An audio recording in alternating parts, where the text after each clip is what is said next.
बिस्मिल्लाहिर्रहमानिर्रहीम। अस्सलाम वालेकुम नाज़रीन, मैं तो मेज़बान असगर गुजर। तुसीं वेख रहे गुजर टीवी आरफ वाला। हर रोज़ बेहतरीन ते अलग क्वालिटी के जानवर लैके दोस्तों में चाहता रही। अज माशाल्लाह बहुत ही खूबसूरत मझां, दो मझां इंज नूं कट दोवें सूइयां होईयां वा, व्यापार दियां नहीं, जिमीदार बंदे उन्हां दियां मझां। माई को दुध बड़े चंगे दो कोल ऐ दूजे न, दूसरी साइड तीसरी चौथी सूए होएगी। मझां दी चुआव इस मां की गारंटी होनी है। थान माई फुल पावर वाला वा। ऐ माई दूजन तीजन की गारंटी है। माई तीसरी चौथी सूए होएगी। एहदी ऐ कट्टी ना, एहदी ऐ कट्टी है।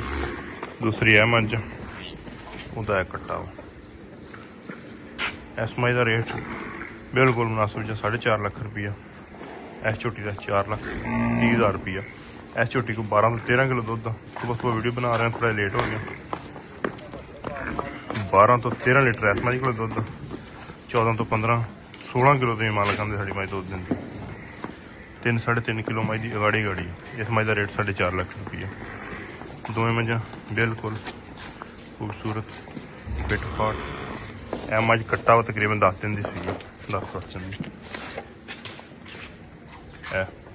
इस माई की कट्टी उरली साइड लियाई मझ मैनू अक्स फैद सिंह मैनू कोल सुनी कोल ऐ कट्टी मझ ऐ चिट्टियां खानी।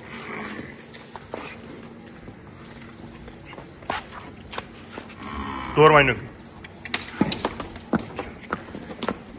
घर का माल इन्हां दा, व्यापार का नहीं। मैं तीसरे चौथे सूए होनी। दुध माई 15-16 किलो आराम नाल गेड़दी।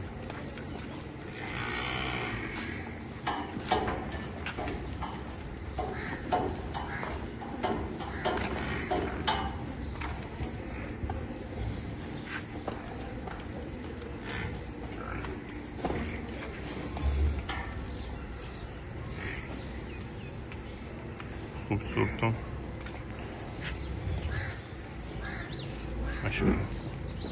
इन्होंने दंदों का वाधा घाटा, इन्होंने टोर फ्रेंच इन्होंने पसमा की कोई वाधा घाटा है तो इंशाल्लाह तसल्ली गारंटी। बड़ा माइन पावर वाला थान, बस माइन बड़ा बड़ा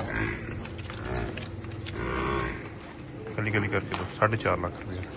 दान शान बिल्कुल पाक दुध माई कोई जन्म नहीं ना होएगा जिन्ना दस रहे हैं।